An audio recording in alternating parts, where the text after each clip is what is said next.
கர்த்தருக்குள் அருமையான தெய்வத்தின் பிள்ளைகளே, சகோதர சகோதரிகளே, மீண்டும் இன்னும் ஒரு முறை இந்த ஆராதனை மூலமாக உங்களை சந்திப்பதில் மிகுந்த மகிழ்ச்சி அடைகிறேன். நாம் வந்திருப்பது இந்த உலகத்தின் கடைசி நிமிடம் என்று சொல்லக்கூடிய உலகத்திலே நாம் மனுஷர்களாக பிறப்பது ஒரு பெரிய சாக்கியம். மனுஷர்கள் தேவ பிறவிகளாக தேவனை போல மாற்றப்பட முடியும். ஆனால் வேற எந்த ஒரு பிராணிக்கோ விலங்குகளுக்கோ பறவைகளுக்கோ முடியாத ஒரு காரியம். மனுஷனாக பிறந்தால் மாத்திரமே இந்த ஒரு அனுபவம் கிடைக்கிறது. ஆகியால் கர்த்தராகிய இயேசு கிறிஸ்துவும் கூட மனுஷர்களை தேவர்களாக மாற்ற முடியாத மனுஷனாக பிறந்தார். இப்பேற்பட்ட மனுஷனாக பிறந்த எந்த நபரான ஆயினும் உலகத்தில் எங்கு இருந்தாலும், எந்த இனத்தை சார்ந்தவனாக இருந்தாலும், என் மொழியை சார்ந்தவனாக இருந்தாலும், என்ன நிறத்தில் இருந்தாலும், என்ன படிப்பு படித்தாலும், படித்தவனோ படிக்காதவனோ, காசு உள்ளவனோ காசு இல்லாதவனோ யாராக இருந்தாலும், கர்த்தராகிய இயேசு கிறிஸ்து சொல்லுகிற வார்த்தையை பாருங்கள். மெய்யான தேவனாகிய உம்மையும் நீர் அனுப்பினவராகிய இயேசு கிறிஸ்து அறிந்து கொள்வதுதான் நித்திய ஜீவன். அந்த நித்திய ஜீவனை பெறுவதற்கு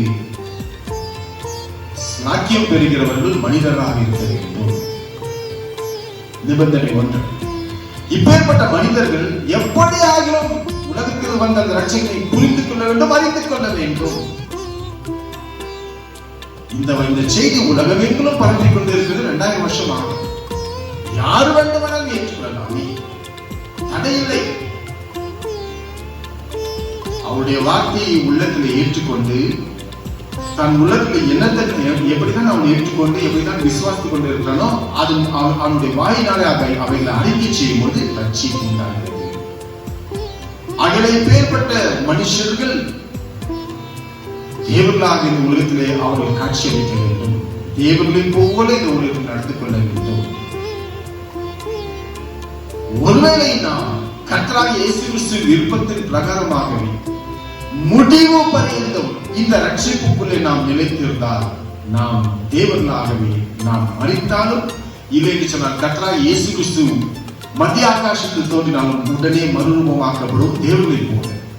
தேவர்களாக மாற்றப்பட்டவர்கள் எவ்வளவு முறை வேண்டுமானாலும் பரலோகத்துக்கு போய் கீழே போல மேல போகலாம், கீழே வரலாம், அங்கேயும் இருக்க முடியும், இங்கே இருக்க முடியும். ஆனால் ஒரே ஒரு முறை கீழே போனவன், பாதாளத்துக்கு போனவன், அவன் நிச்சயமாக மேலே ஏறி வர முடியாது. ஆகையாலே புரிந்து கொள்ளுங்கள். என்னை கேட்டுக்கொண்டிருக்கிற தேவனுடைய பிள்ளைகளே, ஒரு முறைத்தான் இந்த உலகத்துக்கு வர முடிகிறது. ஒரு முறை மதிப்பதும் பின்பு நியாய தீர்ப்படைவதும் மனுஷனுக்கு நியமிக்கப்பட்டிருக்கிறது. ஒரு முறைத்தான் இந்த உலகத்தில் வரும். சாவதுக்கு முன்னதாக ஒரு நல்ல ஒரு தீர்மானத்தை எடுத்துக்கொண்டு நமது ஜீவனை நமது ஆத்மாவை கற்றுக்கு ஒப்பு கொடுக்கும். இயேசு கிறிஸ்து சாகும் பொழுது பிதாவே என் ஆவியை உம்மிடத்தில் ஒப்பு கொடுக்கிறேன் அவரால் சொல்ல முடிந்தது. சாகும் நேரத்தில் கூட சொல்ல முடிந்த காரணம் இந்த உலகத்திலே இயேசு கிறிஸ்து தம்முடைய பிதாவுக்காகவே பிதாவின் சித்தத்தின்படியே நடத்தி கொண்டு வந்தார். அவருக்கு கொடுக்க முடிகிறது, உங்களுக்கும் கொடுக்க முடியும். நீங்கள் கர்த்தராகிய இயேசு கிறிஸ்துவுக்காக இந்த உலகத்தில் ஒரு நல்ல சுடர்களை போல அவருக்காக வாழ்ந்தீர்கள் என்று சொன்னார். நீங்களும் கடைசி நேரத்தில் பிதாவே என்னுடைய ஆவியை ஒப்புவிக்கிறேன் என்று சொல்லிக்கிறேன். சாதனை இந்த ஒரு நல்ல ஒரு அனுபவத்தை கர்த்தர் உங்களுக்கு கொடுப்பதற்காக ஜெபிக்க இந்த ஆராதனை கலந்து கொள்ளுங்கள். பாடுகிற ஒவ்வொரு வார்த்தை பாடுகிற பாடலை பாட போகிறோம்.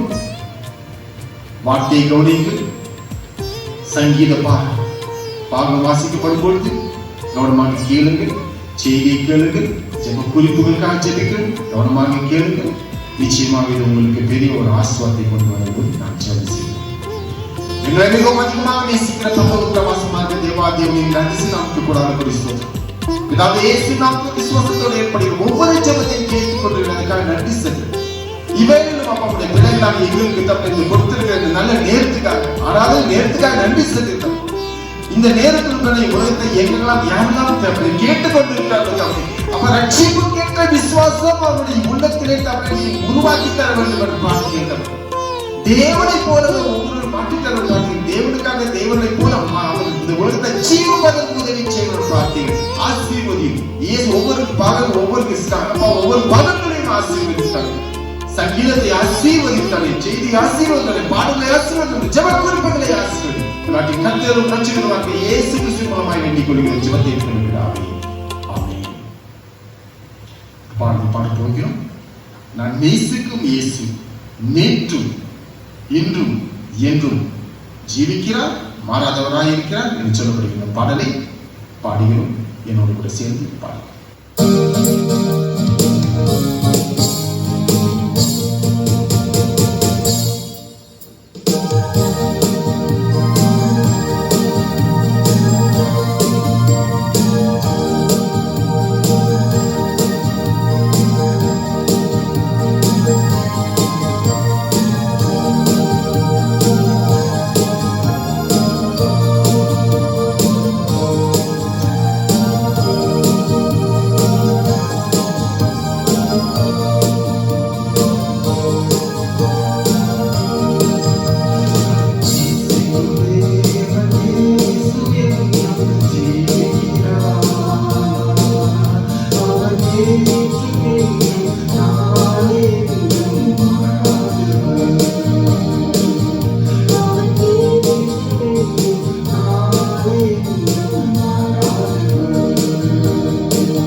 Bible reading is taken from the book of Psalms, chapter 20, verses 1 to 9. Beginning to read at 1. The Lord hear thee in the day of trouble. The name of the Lord of Jacob defend thee. Send thee help from the sanctuary and strengthen thee out of Zion. Remember all these offerings and accept thy burnt sacrifice.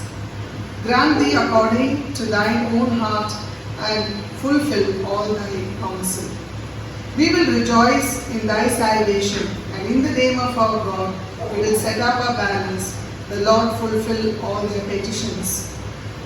Now know I that the Lord saveth his anointed. He will hear him from his holy heaven with the saving strength of his right hand. Some trust in chariots and some in horses, but we will remember the name of the Lord our God. They are brought down and fallen, but we are risen and stand upright. Save, Lord, let the King hear us when we call. Here ends the Bible reading. Thanks be to thee, O God. கர்த்தருடைய பரிசுத்த நாமத்துக்கு ஸ்தோத்திரம் உண்டாக கடவுது. இன்றைக்கு நாம் பார்க்க போகிற ஒரு காரியம் கர்த்தருடைய உயிர்த்தெழுதலினால் வருகிற ஒரு ஆசீர்வாதம். கர்த்தர் உயிர்த்தெழுந்தால் உயிர்த்தெழுந்தால் உயிர்த்தெழுந்தால் சொல்லிக் கொண்டே இருக்கிறோம். அதனால என்ன என்ற ஒரு பெரிய கேள்வி. உண்மையிலே ஒரு பெரிய செய்தி தான் கர்த்தராகிய இயேசு கிறிஸ்து உயிரோடு கூட எழுந்தது. இந்த செய்தியை பிசாசானவன் தன்னுடைய ஆட்களை வைத்து பேசாதே பேசாதே பேசாதே என்று தடை செய்திருக்கிறான். ஆனால் தேவனுடைய ஆவியானவரோ தம்முடைய ஜனங்களை வைத்து இதை குறித்து பலமாய் பேசு பேசு பேசு என்று சொல்லியிருக்கிறார். 2000 வருஷமாக இப்படித்தான் நடந்து கொண்டிருக்கிறது. உலகத்தின் கடைசி கட்டத்துக்குள்ளே நீயும் நான் வந்திருக்கிறோம். இந்த செய்தியை, இந்த உயிர்த்தெழுதலின் செய்தியை முற்றிலுமாக நீ எடுத்துக்கொண்டாய் என்று சொன்னால் உனக்கும் நிச்சயமாகவே உயிர்த்தெழுதல் உண்டு. பல செய்திகளில் சொல்லப்பட்டது போல எல்லாரும் உயிர்த்தெழுவார்கள். ஆனால் எப்பேற்பட்ட உயிர்த்தெழுதலை பெறப் போகிறோம் என்பதுதான் பெரிய கேள்வியாக இருக்கிறது. அப்போஸ்தலர் நடவடிக்கைகள் புத்தகத்தில் வாசிக்கிறோம். 4ஆம் அத்தியாயம்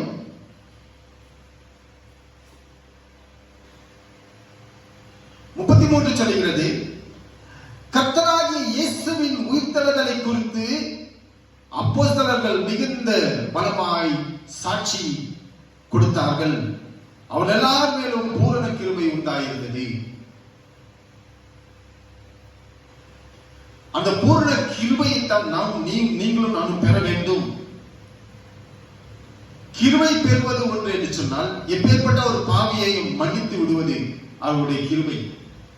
ஆனால் மன்னிக்கப்பட்ட பாவி மறுபடியும் கர்த்தருக்காக இந்த உலகத்தில் வாழ்வது, கர்த்தருடைய பாடுகளை சகித்துக் கொண்டு கர்த்தருடைய உயிர்த்தெழுதலுக்காக அவன் நம்பி அதை அந்த வழியில நடந்து இயேசு கிறிஸ்து எப்படி உயிர்த்தெழுந்தாரோ தானும் உயிர்த்தெழுவேன் என்று நம்பிக்கையோடு வாழ்ந்து கொண்டிருப்பது. அப்பேற்பட்ட மனுஷனுக்கு பாடுகள் வந்தாலும் அவன் சகித்து போராடி வெற்றி காணும்போது அப்பேற்பட்ட ஒரு மனுஷன் மீது பூரண கிருபை உண்டாகிறது. இந்த ஜனங்களை பார்க்கும் பொழுது இந்த உயிர்த்தெழுதலை குறித்து பேசாதே என்று சொல்வது மாத்திரமல்லாமல் பயமுறுத்துவது மாத்திரமல்லாமல் அடித்தார்கள். பட்டயத்தால் வெட்டி கொண்டு போட்டு விட்டார்கள். நம்மாலே சகிக்க முடியாத சித்திரவதைகள் அவர்கள் அடைந்திருக்கிறார்கள். அவைகள் அனைத்தும் பெற்றுக்கொண்டு மறுபடியும் மறுபடியும் மறுபடியும் இயேசு உயிர்த்தெழுந்தார், இயேசு உயிர்த்தெழுந்தார், இயேசு உயிர்த்தெழுந்தார் என்றே உலகத்துக்கு சொல்லிவிட்டு செத்து இருக்கிறார். என்னை விசுவாசிக்கிறவன் அவன் மனித்தாலும் பிழைப்பான் என்று சொல்லப்பட்ட வாக்கின் பிரகாரமாக என்னத்தான் இவர்களை அடித்து நொறுக்கினாலும் மறுபடியும் மறுபடியும் மறுபடியும் இதே செய்தியை சொல்லி இருக்கிறார்கள். ஆனால் பிசாசினால் ஏவப்பட்டவர்களோ ஏராளமான பணத்தை வாங்கி அந்த செய்தியை மறைத்து விட்டார்கள். நாங்கள் தூங்கிக் கொண்டிருந்தோம், சீசன் வந்து அவன் சரீரத்தை எடுத்து போய் விட்டார்கள். கேட்பதற்கே ஒரு கேவலமாகத்தான் இருக்கிறது. காவல் காக்கிறவர் தூங்கி விட்டார்களாம்.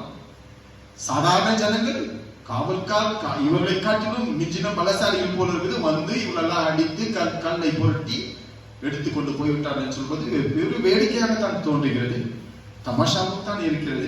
ஆனாலும் அடிகளை வாங்கினவன் இயேசுவின் உயிர்த்தெழுதலை குறித்து சாட்சி சொல்லியிருக்கிறான். பணத்தை வாங்கினவன் இயேசு இழவில்லை, அவருடைய சரீரத்தை யாரோ தூக்கி போய்விட்டார்கள், எங்களுக்கு தெரியாது என்று சொன்னார்கள். நீங்களும் நானும் எப்படி இருக்கிறோம்? உலகத்துக்காக வாழ்ந்து கொண்டிருக்கிறோமா? இயேசு கிறிஸ்துவுக்காக வாழ்ந்து கொண்டிருக்கிறோமா? இயேசு கிறிஸ்துவுக்காக நீங்களும் நானும் வாழ்கிறோம் என்று சொன்னால் சில நிபந்தனைகள் இருக்கிறது. என்னுடைய ஆசீர்வாதம் கடைசியாக சொல்லுகிறேன். ரோமர் புஸ்தகம் 8ஆம் அத்தியாயம்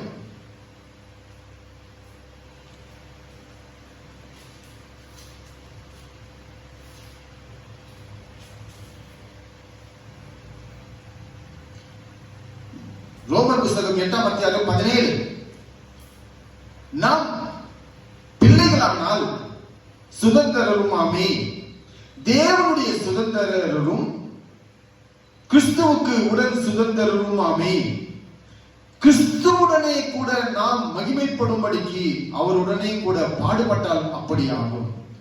கிறிஸ்துவுடனே மகிமைப்படும்படிக்கு அவரோடு கூட நாம் பாடுபட்டால் அப்படி ஆகும். அடுத்தபடியாக சொல்லுகிறது, மறுபடியும் பாடுபட போகிற விரும்புகிற மக்களுக்காக கொடுக்கப்படுகிற ஒரு ஆறுதலான வார்த்தை இது. கிறிஸ்துவை ஏற்றுக்கொள்வதனாலே கிறிஸ்துவின் உயிர்த்தெழுதலை குறித்து நான் சாட்சி கொடுக்க வேண்டும் என்ற வாஞ்சை எனக்கு என்னில் இருந்தால் நான் பாடுபட வேண்டுமா என்றெல்லாம் கேட்கிற பிள்ளைகளுக்கு கர்த்தர் ஒரு ஆறுதலான வார்த்தையினை எழுதி வைத்திருக்கிறார் பாருங்கள். ஆதலால் இக்காலத்து பாடுகள் இனி நம்மிடத்தில் வெளிப்படும் மகிமைக்கு ஒப்பிடத்தக்கவைகள் அல்லவென்று எண்ணுகிறேன். இக்காலத்து பாடுகள் இனி வரப்போகிற மகிமையான வாழ்வுக்கு இதெல்லாம் வச்சு ஒப்பிடவே முடியாது. அது எவ்வளவு, அது மலை நகரில் ஒரு சாதாரண ஒரு சின்ன ஒரு கல்லத்தான். பாடுகள் சின்னதுதான் இருக்கும், கொடுக்க போகிற மகிமையான காரியமோ மகத்துவமான காரியம். அதை பெறுவதற்கு நாம் அந்த ஸ்லாக்கியம் பெற்றிருக்க வேண்டும். அதை விரும்புகிறவன் பெற்றுக் கொள்கிறான். தாகமாயிருக்கிறவனுக்கு கொடுக்கப்படுகிறது. ஏனோ தானோ என்று உலகத்தில் வாழ்ந்து கொண்டு இருக்கிறவனுக்கு இது கொடுக்கப்பட மாட்டாது. அடிக்கடி சொல்லுகிற ஒரே வார்த்தை தான் அடிக்கடி சொல்லிக் கொண்டே இருக்கிறேன். ஒரு மனுஷனை தேவ பிறவியாக மாற்றி அவனை பரலோகத்தில் சேர்ப்பது ஒரு சாதாரண காரியம் அல்ல. அப்படியாக சாதாரண ஒரு காரியமாக இருந்தால் தேவன் இந்த உலகத்துக்கு வர தேவையில்லை. அவர் இந்த பாவிகளுடைய கையிலே அவர் கொடுக்கப்படுவதற்கும் எந்த விதமான காரணமும் இல்லை. இவங்க ஒரு சாதாரண பாவி, அவர் எதுக்கு வரணும் கீழே? ஒரு வார்த்தை சொன்னா நீங்க மேல வாங்கினாக்க வந்து போயிடலாமே, ஈஸி. ஆனால் அவருக்கு அது பெரிய விஷயம் அல்ல. அவர் பாவிகளுக்காக தன் ஜீவனை கொடுத்து தன்னுடைய ரத்தத்தினாலே ஜனங்களுடைய பாவத்தை கழுவும்படியாகத்தான் தன்னுடைய ஜீவனை கொடுத்தார். அல்லாமல் ஏதோ தற்செயலாய் வந்து இங்க மாட்டிக்கொண்டு இவர்கள் சிறுவில் அறைந்தார் என்ற ஒரு வார்த்தை நிச்சயமாக அவரிடத்தில் காணப்படாது. நிச்சயமாக இவர் பிடித்ததினாலே அவர் செத்து போனார், சாவதற்கென்றே அவர் வந்துவிட்டார் உலகத்தில். இயேசு கிறிஸ்து ஜனங்களுக்காக சாவதற்காகவே, மரிப்பதற்காகவே, தன்னுடைய சொந்த ரத்தத்தை, கடைசி சொந்த ரத்தத்தை சிந்துவதற்காகவே உலகத்தின் பாவத்தை சுமந்திருக்கிற தேவாட்டுக்குட்டி என்று தான் சொல்லப்பட்டது. வந்ததே சாவதற்காகத்தான், வந்ததே ரத்தத்தை சிந்துவதற்காகத்தான். ரத்தம் சிந்துவதல்லாமல் பாவ மன்னிப்பு உண்டாகாது. ஆகையால் இயேசுவுக்கு இருந்த அந்த கஷ்டம் உனக்கும் எனக்கும் தேவை. அந்த கஷ்டத்தை நீ இஷ்டப்பட்டால் நல்லது, இஷ்டப்படவில்லை என்று சொன்னால் உன்னுடைய மரணத்திலே ஒரு சந்தேகம் உண்டாகும். 2 தீமோத்தேயு புஸ்தகத்தில் வாசிக்கிறோம். சொல்லப்படுகிற வார்த்தைகள் எல்லாம் ஏதோ நமக்கு சொந்தமாக யாரும் அப்படி நினைத்துக் கொள்ளக்கூடாது. வேதத்தில் எழுதப்பட்ட வார்த்தைகள் எல்லாம் நமக்கு அதை ஒத்துக்கொள்கிறேன். ஆனால் எல்லா வார்த்தையும் அப்படியாக இருக்காது. பாருங்கள்,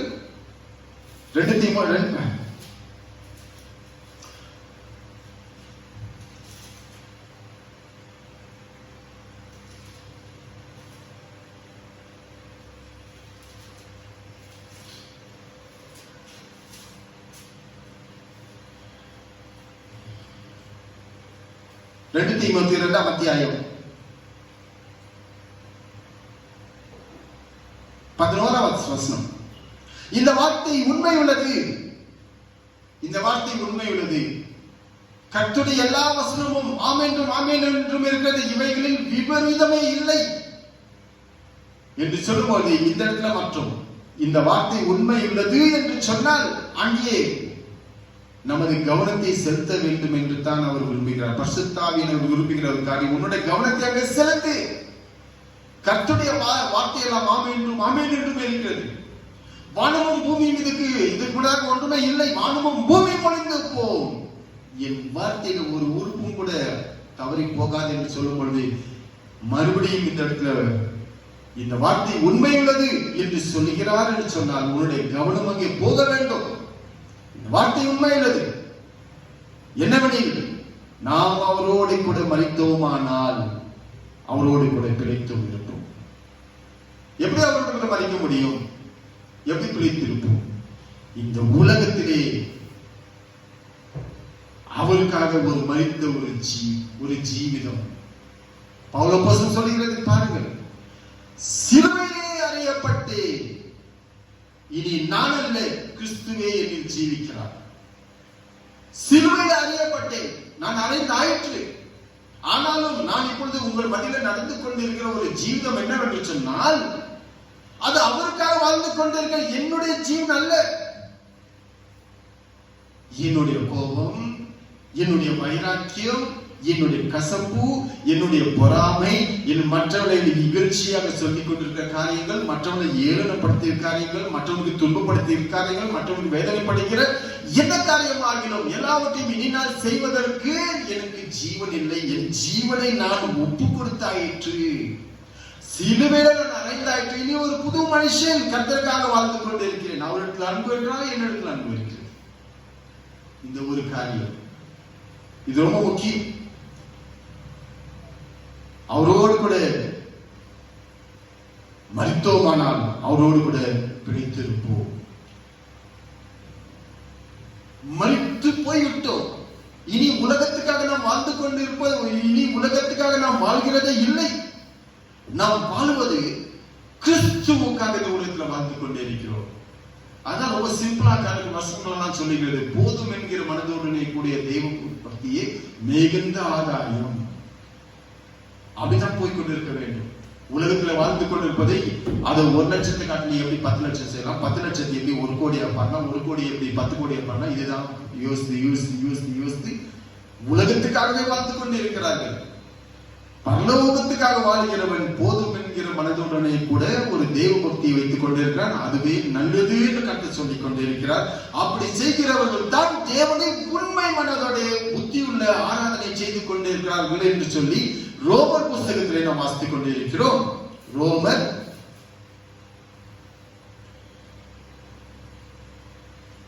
12ஆம் அத்தியாயம், ரோமர் 12. அப்படி இருக்க சகோதரரே, நீங்கள் உங்கள் சரீரங்களை பரிசுத்தமும் தேவனுக்கு பிரியமான ஜீவ பலியாக ஒப்புக் கொடுக்க வேண்டும் என்று தேவனுடைய இரக்கங்களை முன்னிட்டு உங்களை வேண்டிக் கொள்கிறேன். இதுவே நீங்கள் செய்யத்தக்க புத்தியுள்ள ஆராதனை. இதுவே நீங்கள் செய்யத்தக்க புத்தியுள்ள ஆராதனை. உலக எந்த இடத்துல வந்து பார்ப்போம், எந்த இடத்துல வந்து போய் பார்த்தாலும் ஆராதனை ஆராதனை ஆராதனை என்று சொல்லிக் கொண்டிருக்கிறார்கள். அவருடைய ஆராதனை எல்லாம் ஒரு 100 முறை 1000 முறை ஒரு ஸ்தோத்திரம் செலுத்த வேண்டும், ஆமென் நல்லபடியா சொல்லி இருக்க வேண்டும், அற்புதமான பாடல்களை பாட வேண்டும், ஒரே நேரத்தில் ஒரு 10-15 பாடல்களை மூச்சு விடாம பாடிக்கொண்டிருக்க வேண்டும். இவர்கள் நினைத்துக் கொண்டிருப்பதெல்லாம் இப்படி பாடுவதனாலே கர்த்தர் ரொம்ப சந்தோஷம் அடைந்து விட்டார், அவருக்கு இந்த ஆராதனை ரொம்ப பிரியமாயிற்று, நம்ம குதிச்சு இருக்கிறாங்க, அவரும் அங்க குதிக்கிறாங்க, என்ன அத்தாட்சி இருக்கிறது? அப்படிலாம் ஆகாது. புத்தியுள்ள ஆராதனை. புத்தியுள்ள ஆராதனைனா என்ன? புத்தியுள்ள ஆராதனை என்று சொன்னால் அப்படி இருக்கு சகோதரர்களே, நீங்கள் உங்கள் சரீரங்களை பரிசுத்தமும் தேவனுக்கு பிரியமான ஜீவபலி.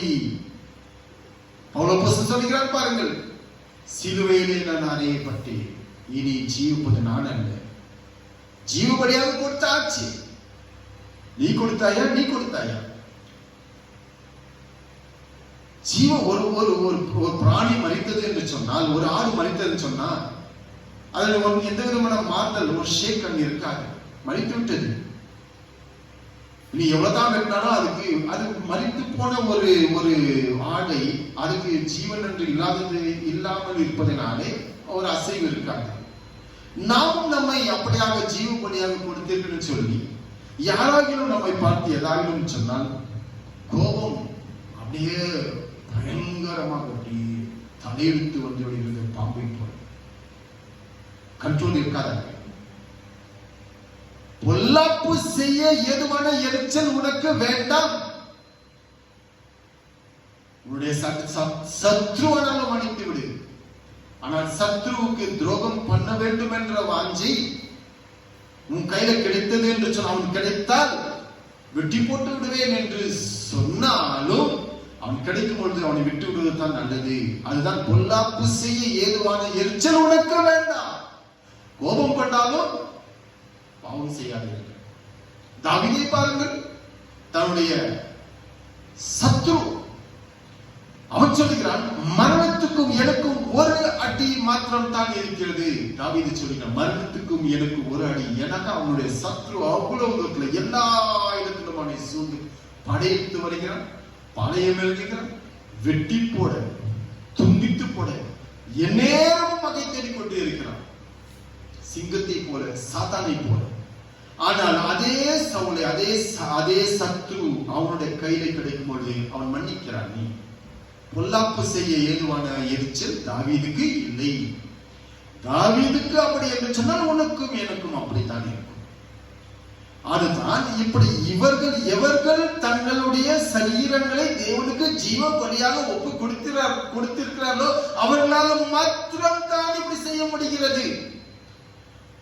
ஏராளமான பாடலை பாடுவதனாலே, குதித்து குதித்து பாடுவதனாலே இன்னும் புத்தியுள்ள ஆராதனையாக ஆகாது. புத்தியுள்ள ஆராதனை என்று சொன்னால் உங்களுடைய சரீரங்களை ஜீவ பலியாக தேவனுக்கு ஒப்பு கொடுக்க வேண்டும். அது ஒரு ரிக்வெஸ்ட் பண்ணப்படுகிறது. தேவனுடைய இரக்கங்களை முன்னிட்டு உங்களை வேண்டிக் கொள்கிறோம் என்று எழுதப்படுகிறது. ஒரு கமாண்டாக கூட இல்லை, ஒரு கட்டளையாக கூட இல்லை, வேண்டிக் கொள்கிறோம். பாவங்களே, தயவு செய்து உங்களுடைய எண்ணத்தை மாற்றிக்கொள்ளுங்கள். இதுவே நீங்கள் செய்யத்தக்க புத்தியுள்ள ஆராதனை. இதுதான் புத்தியுள்ள ஆராதனை. அடுத்தபடியாக பாருங்கள், நீங்கள் இந்த பிரபஞ்சத்திற்கு ஒத்த வேஷம் தெரியாமல் தேவனுடைய நன்மையும் பிரியமான பரிபூர்ணமான சித்தம் இன்னதென்று பகுத்தறியத்தக்கதாக உங்கள் மனம் புதிதாகிறதுனாலே மறுரூபமாகுங்கள். மனம் புதிதாகிறது. இந்த பிரபஞ்சத்துக்கு ஒத்த வேஷம் வேண்டாம். கர்த்தர் எல்லா நேரத்திலும், எல்லா உலகத்தின் எந்த நேரமானாலும் அவருக்கு ஒரு ஸ்டாண்டர்ட் வைத்திருக்கிறார். அதற்கேற்றதாகத்தான் நடக்க வேண்டுமே அல்லாமல் உலகத்துக்காக, உலகத்தின் ஸ்டாண்டர்ட் அல்ல. உலகத்துக்கு ஒத்த வேஷம் நம்மளால போட முடியாது. உலகத்தின் வேஷம் கடந்து போகிறது. தேவனுக்காக வாழ்கிற, தேவனுடைய சித்தத்தின்படி வாழ்கிறவன் தான் என்றென்றைக்குமே வாழ்வான். அதுதான் ஜீவபலி என்று சொன்னால் பாடுபடுதல் என்று சொன்னால் அர்த்தம். இப்பொழுது நான் 2 தீமோத்தி புஸ்தகத்துக்கு வருவோம். அங்கே பாருங்கள், பாடுகளை குறித்து நீங்கள் அறிந்திருக்கிறீர்கள். இப்போ படிக்கிறேன் பாருங்கள். இந்த வார்த்தை உண்மை உள்ளது. 2 தீமோத்தி 2ஆம் அத்தியாயம் 11ஆம் வசனம். இந்த வார்த்தை உண்மை உள்ளது. என்னவென்றால், நாம் அவரோடு கூட மரித்தோமானால் அவரோடு கூட பிழைத்தோம் இருப்போம். அவரோடு கூட மரித்தோம் என்று சொன்னால் அவரோடு கூட நாம் ஜீவ பலியாகத்தான் நாம் உயிரோடு கூட இருக்கிறோம். ஆனால் நம்மை நாம் ஒரு பலியாக ஒப்பு கொடுத்து விட்டு இருக்கிறோம். இனி நம்மில் அந்த கசப்பு என்ற வார்த்தை வருகிறதே இல்லை, பொறாமை வருகிறதே இல்லை, கோபம் வருகிறதே இல்லை, உக்கிரம் வருகிறதே இல்லை. எல்லாவற்றையுமே கர்த்தருடைய பாதத்திலே நாம் சமர்ப்பணம் செய்து விட்டாயிற்று. அடுத்தபடியாக அவரோடு கூட மரித்தோமானால் அவரோடு கூட பிழைத்தும் இருப்போம். அவரோடு கூட பாடுகளை சகித்தோமானால் அவரோடு கூட ஆளுகையும் செய்வோம். அவரோடு கூட பாடுகளை சகித்தோம் என்று சொன்னால் அவரோடு கூட நாம் ஆளுகை செய்ய முடியும். இதற்காகத்தான் கர்த்தர் உலகத்தில் வந்தார். அவருடைய முதல் செய்தியே மனம் திரும்புங்கள், பரலோக ராஜ்யம் சமீபமாயிருக்கிறது. அவருடைய நேரம் வந்தது என்று சொன்னால் இந்த இரவு தான் வைத்துக் கொள்ளுங்க. அவருடைய நேரம் வந்ததுன்னு சொன்னா இந்த உலகத்தில் இருக்கிற அத்தனை கவர்மெண்ட்டும் தானாக அவருடைய கையில் கிடைக்க போகிறது.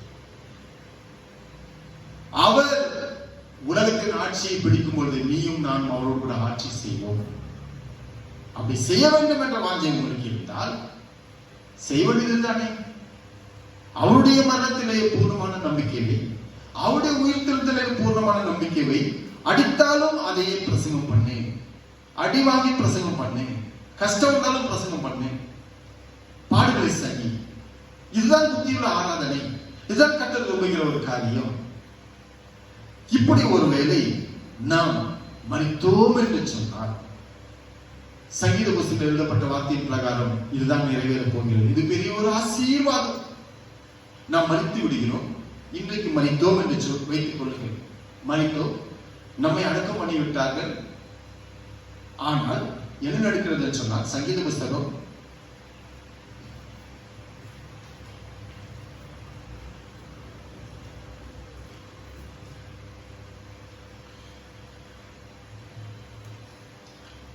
17 அத்தியாயம்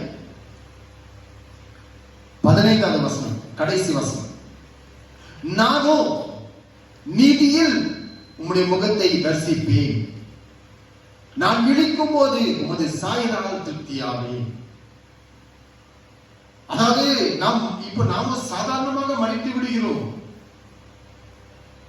நிச்சயமாக நாம் அந்த ஒரு உயிர்த்தெழுதல் எல்லாருக்கும் தான் இருக்கிறது சொல்லி இருக்கிறேன், வேதத்துல காண்பித்திருக்கு.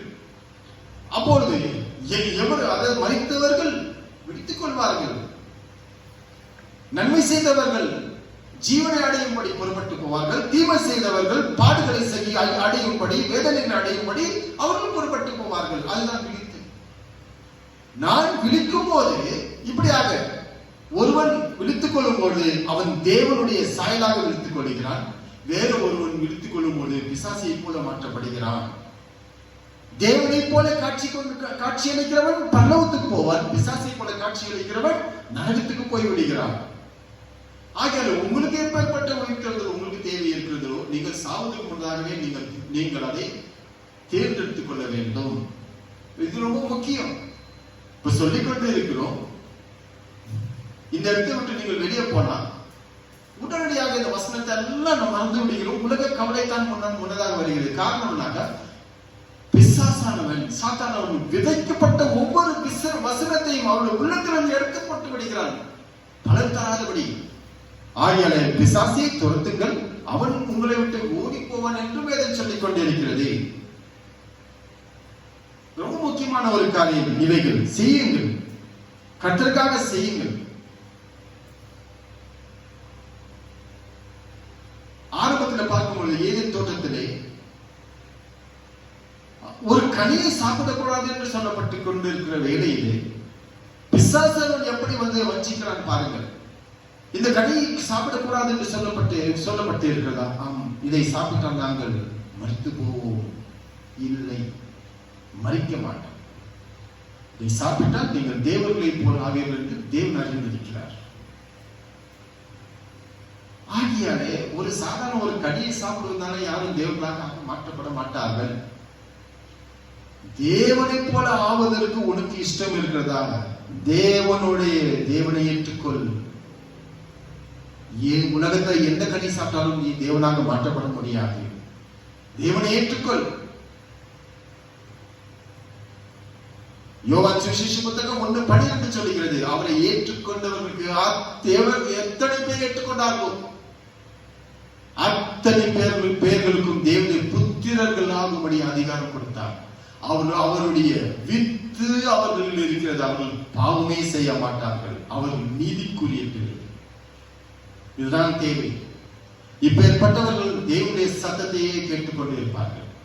இப்பேற்பட்ட ஜனங்கள் பரலோகத்தையே பார்த்து கொண்டிருப்பார்கள். இந்த உலகத்தை குறித்து அதிகமாக அவர்கள் பார்க்க மாட்டார்கள். பின்மாற்றம் அடைந்தவர்கள் மட்டுமே உலகத்தை குறித்து அதிகமாக பேசுவது. உதாரணத்துக்கு சாலமோனை எடுத்துக் கொள்ளுங்கள். அவன் அந்த ஆரம்பத்தில் இருந்த அந்த அன்பு விசுவாசத்தை விட்டான். அவனுடைய புத்தகத்திலே வாசிக்கிறோம், பிரசங்கின் புத்தகத்திலே அவன் சொன்ன அத்தனை காரியமும் வானத்துக்கு கீழே இருக்கிற காரியத்தை தான் சொல்லி இருக்கிறானே தவிர வானத்துக்கு மேலே இருக்கிற எந்த காரியத்தையும் அவன் சொல்லவில்லை. காரணம், உலகத்தின் இச்சி அவனை பிடித்தது. உங்களுக்கு அப்பேற்பட்ட காரியம் வேண்டாம். நீ உண்மையிலே கர்த்தராகிய இயேசு கிறிஸ்துவை ஏற்றுக்கொண்டு அவருக்காக வாழ்வது உண்மை என்று சொன்னால், கொலோசியர் புத்தகத்தில் எழுதப்பட்ட வார்த்தையின் பிரகாரம் நீ நடந்து கொள்ள வேண்டும். கொலோசியர் புத்தகத்தில் என்ன எழுதப்பட்டிருக்கிறது படியுங்கள்.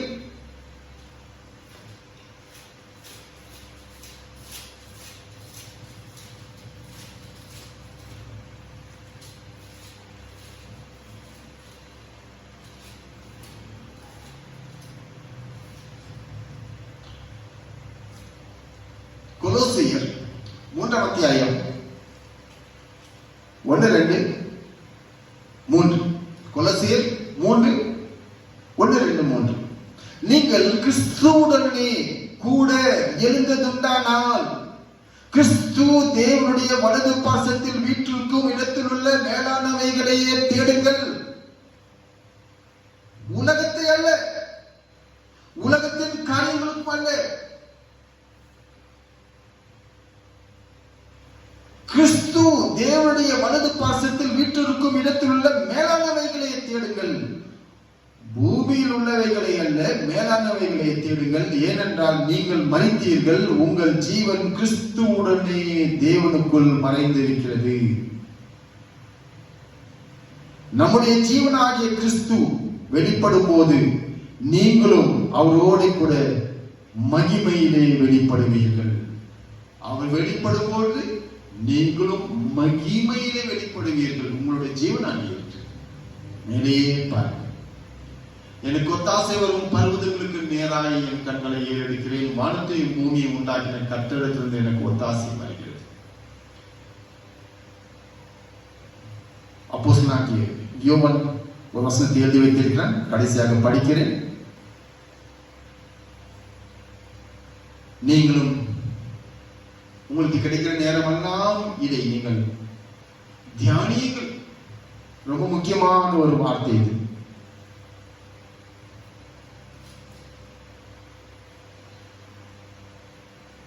பிரியமானவர்களே, 1 யோவான் 3 அத்தியாயம் 2. பிரியமானவர்களே, இப்பொழுது தேவனுடைய பிள்ளைகளாய் இருக்கிறோம்.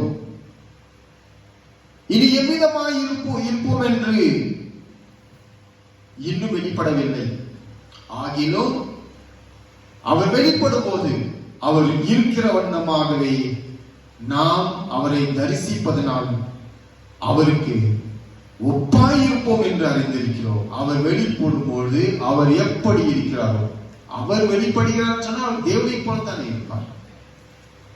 நாமும் அவ்விதமாகவே மாற்றப்படுவோம். எந்த ஒரு கனியை சாப்பிட்டதினாலே அப்படியாக மாட்டோம். தேவனையே ஏற்றுக்கொண்ட ஒரே ஒரு காரணத்தினால தான், தேவனை போலவே நாம் பாடுபட்டதினாலே தான், தேவனை போலவே பாடுகளை சகித்ததினால தான், தேவனை போலவே நமது ஆத்துமாவை கர்த்தருக்கு ஒப்பு கொடுத்ததினால தான், இந்த உலகத்துக்காக வாழ்ந்ததினால அல்ல, பரலோகத்துக்காகவே நான் வாழ்ந்ததினால, கர்த்தருக்காக வாழ்ந்த ஒரே காரணத்தினால தான் அவர் வரும்பொழுது நாம் அவரை போல மாற்றப்படுவோம், மறுரூபமாக்கப்படுவோம். இதுதான் தாவீது ராஜாவும் சொல்லுகிறார். நான் விழிக்கும் போது அவருடைய சாயலால் திருப்தியாக இந்த உலகத்தில் நான் வாழ்ந்த வாழ்க்கைக்கு எல்லாவற்றுக்கும் அவன் ராஜா பெரிய விஷயமா அவன் சொல்ல மாட்டேங்கிறான். அவர் விழிக்கும் போது அவருக்காக வாழ்ந்ததினாலே அவரை போலவே அவருடைய சாயல் அவன் இருப்பதனாலே அதுதான் அவனுக்கு திருப்தி. உங்களுடைய திருப்தி என்னவாக இருக்கிறது? உட்கார்ந்து யோசனை பண்ணிப்பார். உலகத்தில் இது இப்படி நடக்கப்பட வேண்டும், இப்படி நடக்கப்பட வேண்டும், இப்படி நடக்கப்பட வேண்டும் என்றெல்லாம் அதுதான் உங்களுடைய திருப்தியாக இருந்தால் நீங்கள் பூமிக்குரியவர்கள். பரலோக நான் இப்படியாக இருக்க வேண்டும் என்று சொன்னால் நீங்கள் பரத்துக்குரியவர்கள். ரெண்டுல நீங்கள் எப்படியாக இருக்கிறீர்கள் என்று நீங்களே யோசனை பண்ணி பாருங்கள். பவுல் அப்போஸ்தலன் சொல்கிறார், நீங்கள் உங்களையே உய்த்து சிந்தித்து பாருங்கள். நீங்கள் எப்படித்தான் நீங்கள் போய்கொண்டு இருக்கிறீர்கள், உங்களுடைய ஜீவிதம் தான் என்னவாகத்தான் இருக்கிறது. பணத்துக்காக வாழ்ந்து கொண்டு இருக்கிறீர்களா இல்லை என்று சொன்னால் இந்த உலகத்துக்காக வாழ்ந்து கொண்டு இருக்கிறீர்கள் சொல்லுங்கள். எது முக்கியம்? எதுதான் உங்களுடைய ஜீவிதம்? உலகத்துக்காக வாழ்ந்தவன் நாசம் அடைவான், பரலோகத்துக்காக வாழ்கிறவன் நிச்சயமாக ஜெயம் பெற்றுக் கொள்வான். கர்த்தர் தாமே இந்த வசனங்களை ஆசீர்வதிப்பாராக. ஆமென். கர்த்தருடைய பிள்ளைகளை, இதுவரைக்கும் கர்த்தருடைய செய்தியை நாம் கேட்டோம். உயிர்த்தெழுதல் எவ்வளவு முக்கியமோ, கர்த்தருடைய ஊழியக்காரர்கள் அப்போஸ்தலர்கள் அவர்களுடைய ஜீவனை பணயமாக வைத்துத்தான் அந்த செய்தியை சொன்னார்கள். இந்த உயிர்த்தெழுதலை குறித்து சொல்லாதே, இயேசுவை குறித்து வேற ஏது வேண்டுமானாலும் சொல்லிக்கொள், ஆனால் இது வேண்டாம். தேவன் என்ற பெயரில் நீ எது வேண்டாம் சொல்லிக்கலாம், இயேசு என்ற பெயரை கூட நீ சொல்லக்கூடாது என்றெல்லாம் பயமுறுத்தி சீஷர்கள் அந்த ஒரு காரியத்தை மட்டும் விட்டுக் கொடுக்காமல் இயேசு கிறிஸ்துவின் உயிர்த்தெழுதலில் உறுதியாய் அவர் ஜனங்களுக்கு சொன்னார்கள். உயிர் போனாலும் பரவாயில்லை என்று. அப்பேற்பட்ட மகத்துவமான ஒரு காரியத்தை தான் நாம் இப்பொழுது கேட்டோம். தீர்மானம் எடுக்க வேண்டியது உங்க கையில தான் இருக்கிறது. இந்த உலகத்தின் வாழ்க்கை, உலகத்தின் வேஷம் நீடிக்காது, நிற்காது, செல்லாது. இந்த உலகத்துக்கு பேரழிவு எப்பொழுது வேண்டுமானாலும் வந்து விடலாம், என்ன வேண்டுமானாலும் வரலாம். முதலாம் உலக யுத்தம், போர் முடிந்தது, இரண்டும் முடிந்தது. மூன்றாவதுக்கு நாம் எதிர்பார்த்துக் கொண்டிருப்போம், வருமோ வராது ஒரு விஷயம் வேற. ஆனால் நோய்களுக்கு பின் நோய்கள், நோய்களுக்கு பின் நோய்கள், அது வந்து கொண்டுதான் இருக்கிறது. அதை தடை செய்வதற்கு உலகத்தில் எவருக்கும் முடியாமல் போய்விட்டு இருக்கிறது. ஜனங்கள் பரிதாபமாக செத்துக் கொண்டிருக்கிறார்கள். அடுத்தபடியாக ஒரு வார்த்தை, இது எந்த இடத்தில் வருகிறது எனக்கு தெரியாது, ஆனாலும் வேதம் இப்படியாக எழுதி இருக்கிறது. வேதத்தில் நாம் வாசிக்கிறோம். வெளிப்படுத்தின விசேஷம் 16ஆம் அத்தியாயம் 10ஆம் வசனம் சொல்கிறது, 5ஆம் தூதன் தன் கலசத்தில் உள்ளதை மிருகத்தினுடைய சிங்காசனத்தின் மேல் ஊற்றினான். அப்பொழுது அதன் ராஜ்யம் இருளடைந்தது. அவர்கள் வருத்தத்தினாலே தங்கள் நாவுகளை கடித்துக் கொண்டு தங்கள் வருத்தங்களாலும் தங்கள் புண்களாலும் பரலோகத்தின் தேவனை தூஷித்தார்களே அல்லாமல் தங்கள் கிரியைகளை விட்டு மனம் திரும்பவில்லை. ஒரு விதமான ஒரு புண்ணை வைத்துக் கொள்ளுங்கள், முகமெல்லாம். அதனுடைய வேதனை எப்படி இருக்குது என்று சொன்னால் சகிக்க முடியாமல் இருக்கிறது. அந்த நேரத்தில் கூட பரலோகத்தில் இருக்கிற தேவனை தூஷிக்கிறார்களே அல்லாமல் மனம் திரும்பி ஆண்டவனே இரக்கமாயிரும் என்று சொல்வதற்கு அவர்களுக்கு வாய் வரவில்லை. வேதனை அதிகம், நாவுகளால் கடித்துக் கொண்டிருக்கிறார்கள். அதிகமான வேதனை நாடி. ஆனால் தேவனை ஏற்றுக்கொண்டு மனம் திரும்பலாமே. ஐயா, இந்த உலகத்துல நான் எதுவுமே நான் சாதிக்க முடியாமல் போய்விட்டது, ஆனால் பரலோகத்திலாவது எனக்கு ஒரு இடம் வேண்டுமே என்ற ஒரு வார்த்தை அவருடைய ஜீவிதத்திலே அவருடைய வாயில வரவில்லை. அது உனக்கும் எனக்கும் வேண்டாம். கர்த்தருடைய வருகை சமீபமாயிருக்கு, நெருக்கமாயிருக்கு, மின்னல் வேகத்தில் வந்து கொண்டிருக்கு.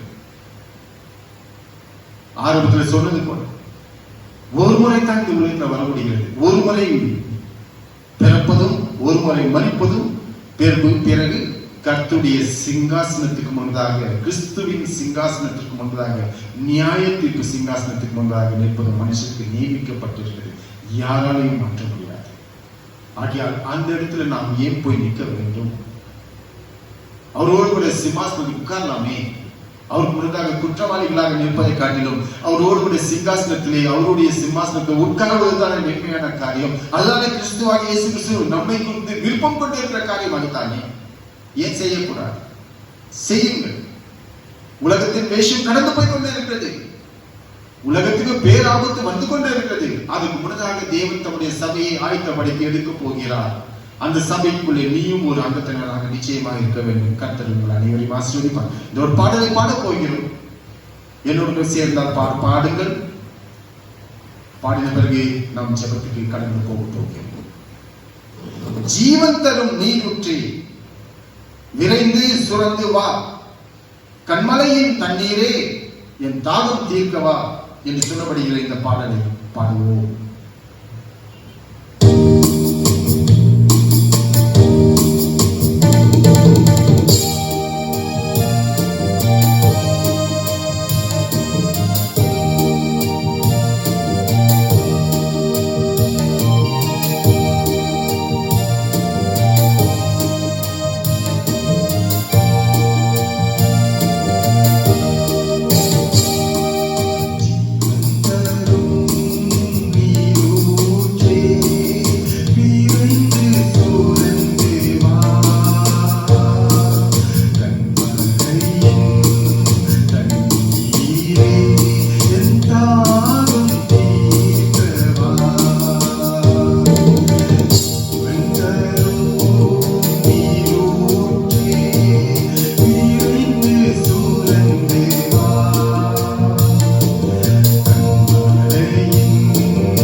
வசிக்கிற பரலோகத்துல வாசமா இருக்க தேவா தேவனே முடடிசினாமுக்கு கொடான கொடி ஸ்தோத்திரம்.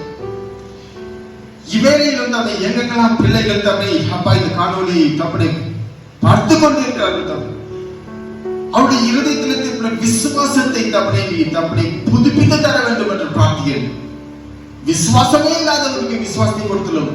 விசுவாசம் இருந்து விசுவாசத்தை மறுதளித்து போனவர்களுக்கு மறுபடியும் விசுவாசத்தை தர வேண்டும் பிரார்த்திக்கிறேன். கர்த்தருடைய வருகை நெருக்கமாக தம்முடைய மின்னல் வேகத்தில் வந்து கொண்டிருந்த ஒவ்வொரு விசுவாசமும் உறுதிப்பட்டவர்களாக தம்முடைய மற்றவர்களை உறுதிப்படுத்திய கருவியாக மாற்றித்தர வேண்டும் என்று பிரார்த்திக்கிறேன்.